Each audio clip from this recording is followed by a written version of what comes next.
Most closely watched trial in the country, and graphic testimony from George Zimmerman's neighbors about what they saw and heard the night Trayvon Martin was killed. But will any of it prove if Zimmerman was acting in self-defense or was he stalking the unarmed teen? And then there's the issue of Zimmerman's attorney and a highly controversial family photo. Here's ABC's Matt Gutman. This morning, this selfie by defense attorney Don West stirring even more controversy into the Zimmerman murder trial, already the most racially charged in memory. West is pictured with two of his daughters eating ice cream cones. The caption, "We beat stupidity celebration cones." A representative for West said he shot it Monday, but one of his daughters, Molly, posted the picture Thursday after West spent nearly 2 days attacking the credibility of the prosecution's star witness, in part by exposing her inability to read this letter. I don't read cursive. West said through a spokesperson he denied knowing his daughter had posted the picture and called the caption grossly insensitive. But Zimmerman's defense seemed to make headway Friday when the prosecution's witness, John Good, helped reinforce some of their argument. The person who you now know to be Trayvon Martin was on top, correct? Correct. And he was the one who was raining blows down on the person on the bottom, George Zimmerman, right? That's what it looked like. He said he saw Martin pounding Zimmerman. It was claimed Martin slammed his head into the pavement. But in the dark, the prosecution asked, how much did he really see? Were they going like this? I could not hear that, no. Could you hear this? No. Then came Jonathan Manalo, the first person to speak with Zimmerman after the fight.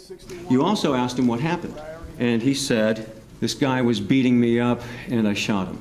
And I had to defend myself, and I shot him. But one of the core questions asked all day in court, were Zimmerman's injuries severe enough to warrant him using deadly force against the 17-year-old boy?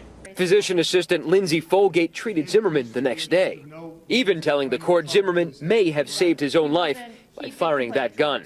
Everything appeared to be intact, and because of that, I didn't order the additional testing. For Good Morning America, Matt Gutman, ABC News, Miami. So much to discuss here, so let's bring in legal analyst and defense attorney Deborah Blum. Deborah, good morning to you. Good morning. Thank you. We heard Jonathan Good, the neighbor, say that he saw Trayvon Martin on top of George Zimmerman. Is that a big blow to the prosecution's argument here? I don't think that it is. 3 other witnesses testified that they saw Zimmerman on top.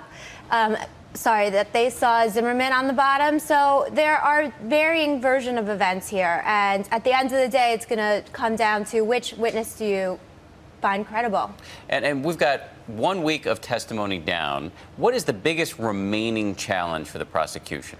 I think for the prosecution, their biggest challenge is going to be proving second-degree murder. And can they do that? I mean, what's the bar for that? Well, they have to show that there was indifference for human life and that there was evil or malicious intent. And here I think that they can do that.